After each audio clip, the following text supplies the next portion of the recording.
अथ प्रातः सङ्कल्पगद्यम् लौकिकवैदिकभेदभिन्नवर्णात्मकध्वन्यात्मक अशेषशब्दार्थ ऋगादिसर्ववेदार्थ विष्णुमन्त्रार्थ पुरुषसूक्तार्थ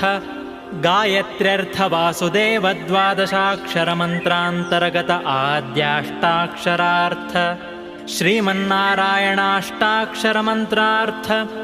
वासुदेव द्वादशाक्षरमन्त्रान्तर्गत अन्त्यचतुरक्षरार्थ व्याहृत्यर्थ मातृकामन्त्रार्थ प्रणवोपासकानाम् पापाविद्ध दैत्यपूगाविद्ध श्रीविष्णुभक्त्याद्यनन्तगुणपरिपूर्ण रमाव्यतिरिक्त पूर्वप्रसिद्ध व्यतिरिक्त अनन्तवेदप्रतिपाद्य मुख्यतमा अनन्तजीवनियामक अनन्त